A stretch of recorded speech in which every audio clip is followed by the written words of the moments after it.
Right folks, and welcome back. So it's over a month since I did a proper video. We've been away on holiday, we've been away for work. Cat's trying to talk. Quite a lot of things have gone on, but we haven't got a lot of progress up here. Well, not what looks like a lot of progress. The last video I did, we'd got the gates on and we got the fence done. We've had to move a van onto this concrete. A van that a local garage broke. It's a long story. And then last weekend we were playing with the off-grid solar system again. I'll turn the camera around. So as anybody knows that's been following us, we've been off-grid for 13 years here. We had a 12 volt system, then a 24 volt system, and more recently we've built this bigger system. And it is built out of second-hand stuff. We're not millionaires, you know, we've not spent 20-30 grand on this system. It's cost about 8 grand all in, including all the solar panels. And we have several inverters, and we have forklift batteries. Now, with the cold weather coming in, the lack of sunshine, the batteries are struggling. These old forklift batteries, the Hawker ones, are 15 years old. The ones at the back are a lot newer.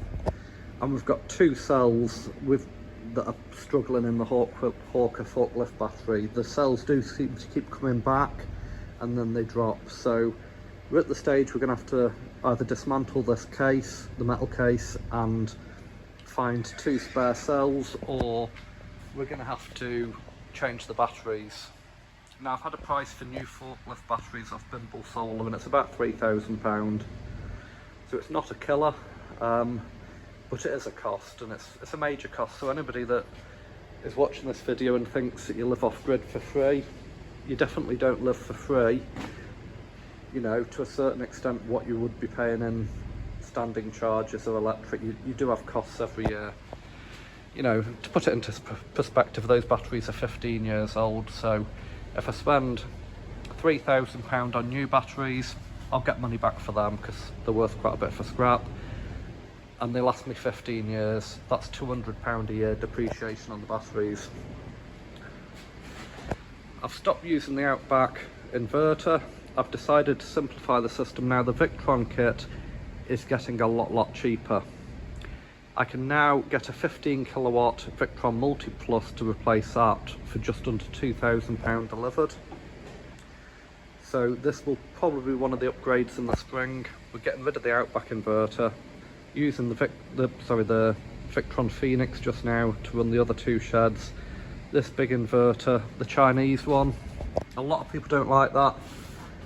I'm using that at present to charge the forklift batteries off the generator, and with one of the rubbishy little Hyundai generators, in about an hour it charges the batteries fully. So that inverter saved me a fortune in diesel.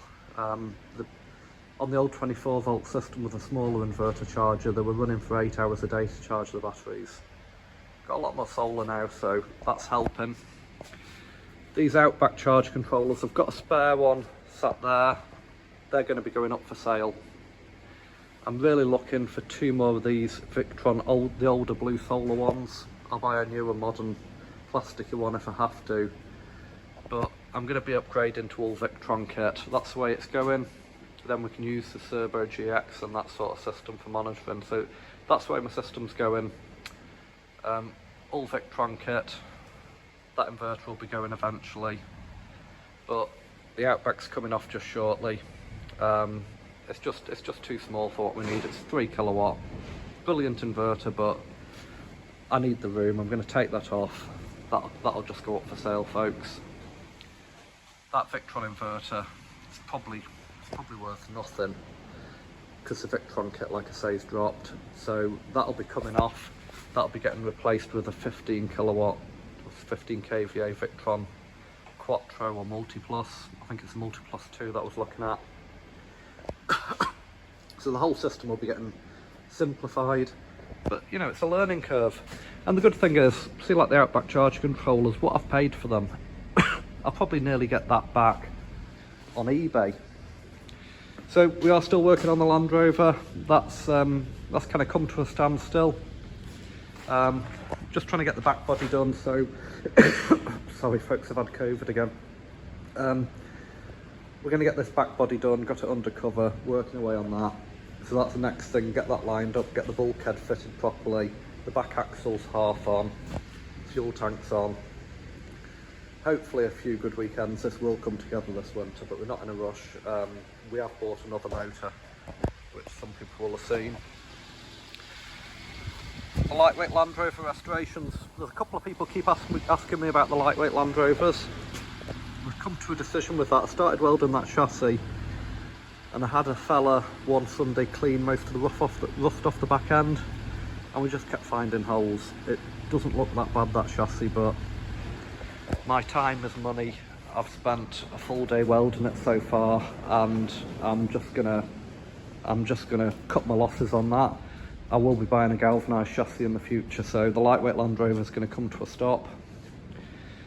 These are the two Hyundai diesel generators. A lot of people don't like these. They say the Chinese crap. It's horses for courses. People keep telling me to buy a Lister. I do have a Lister generator, I have two of them. But we just can't get people to fix the older Lister kit anymore. There's nobody around here that fixes old kit. Really, you know. And again, I can fix some of this stuff, but if I'm spending a day fixing it, what's my time costing? So we've got these Hyundai diesel generators. So I just spread the workload between two of them. That one's 2 years old. That's done 50 hours now. I stopped using that, serviced it, went on to this one. I've run this up to, this has done nearly 50 hours now. Right.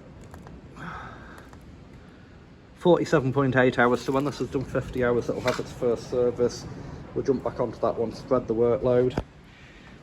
But this works well with that big Chinese generator.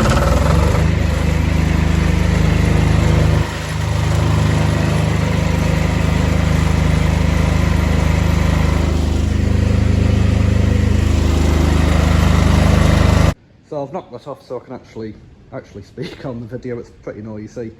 I am going to relocate them at some point, but they're in the shed just now for safety so nobody nicks them. Exhaust going through the wall. I've got to set up the auto start stop.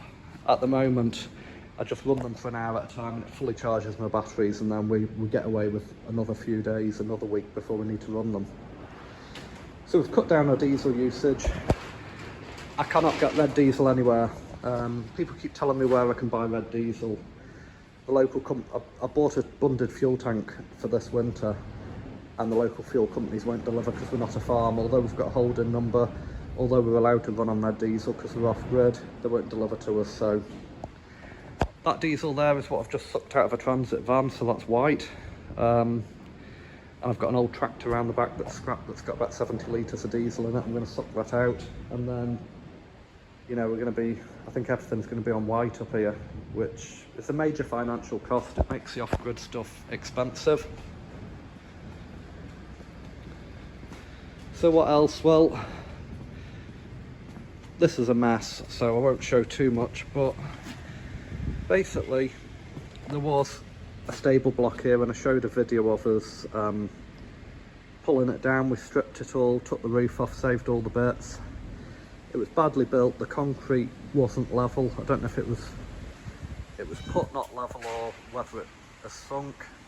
So we've stripped all this, and the caravan needs pulled forward. It's sunk and moved, so that's hopefully next weekend's job. Move the static, fix the patio doors back up, and then we're just going to have to put a couple of steps back on. There was wooden steps in front of there, but I've just smashed them all up, and we're digging the concrete up. This concrete we're going to dig up so we can put drainage pipes in the yard to get the rainwater away, and we'll build it back up with road planings just now. So I had a big tidy up. I've now made a mess. You'll see the concrete slabs. The concrete's between 3 and 4 inches thick. I'm just pulling that up. I've got in front of that digger bucket there's a hard ox ripper tine from Dig Bits, so I'm just using that to rip all the yard up, rip the stones up, loosen it up. So this wood, I've not binned it yet because there's good stuff in it. I know I sound like a hoarder, but some of these fence posts I'm going to use for propping under the caravan again because the wood at the back's rotted. and some of it I'm going to use for making the steps so I can get in and out, maybe a bit of a canopy over the door to stop the rain. If you know, you know. So, we've had a major financial expense. The Range Rover Sport, you'll see the personalised number plates off. I can't get anybody to fix it. It's 18 years old, it is still MOT'd, it does still start, run and drive, but it's got all the electrical gremlins. I paid a local garage engineer £700 to sort an issue with the steering angle sensor, the brakes. The brakes were grabbing every time you set off.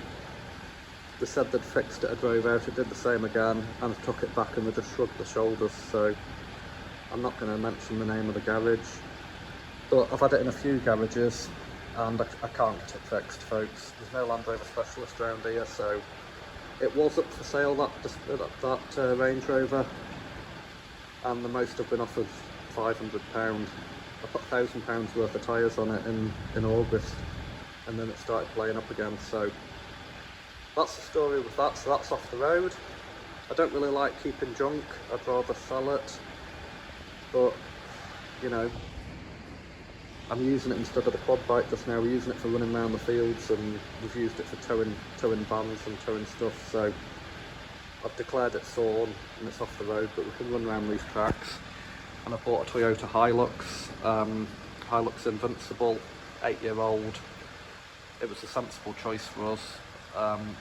Would have liked another Range Rover or maybe a Discovery 4, but I'm just fed up with the electronical problems, the electronical things that you can't get anybody to fix, that cost me money and that let you down, you know, at the most inconvenient time. If you've had one of these vehicles, you'll know. The problem with electronic gremlins is quite often by the time the AA come or you get to a garage, it's not doing that fault again and it's behaving fine, and then when you set off, it lets you down again. So, yeah.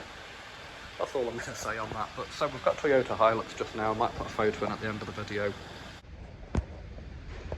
So that's pretty much it. I can't really film outside because of the wind. The noise quality will be horrendous. So we've not been up to that much. We're just tidying up, trying to get the project done outside, trying to get the drains done, trying to get the yard ready. We were going to lay another load of concrete on Monday the 28th, but we're just not ready for it. Don't want to put concrete down and then wreck it by driving lorries over it when it's not ready. So, you know, we're going to keep getting the yard built up. I've had 20 tonne of pea gravel delivered. That was expensive. But we're just going to get all the drains sorted, the caravan tidied up, because that's going to be there for quite a few years yet. And yeah, just try and finish the yard. I've got the gates to paint, the posts to paint. It's the wrong weather. You know, you can't paint anything in this weather, so we're just on to, when it's a good Saturday, we're doing outside jobs. When it's a bad day, we're inside here messing around in the shed. But yeah, the off-grid solar system, if anybody wants to ask questions, I do keep trying to ask questions. I've still got another 12 solar panels to go on the other shed, which are going on the GTI, which is the grid-tied inverter. Like I say, I need a new Victron Multi Plus for that to work. So the intention is to tidy that shed roof up. The paint's peeling, so we're going to jet wash it, probably paint it in the spring, get the solar panels on, get them wired up, then get a new inverter. But I need a new inverter that's £2,000, new batteries that are £3,000, so it's another £5,000 expense on top of 8 that I've already spent. So off-grid living is not cheap, not if you want reliable power. You want to be able to live comfortably and you want stuff to work, you know, like we've got lights here working, burning loads of electric. But that's all I've got to say for today, folks. Thanks for watching, and we'll see you again.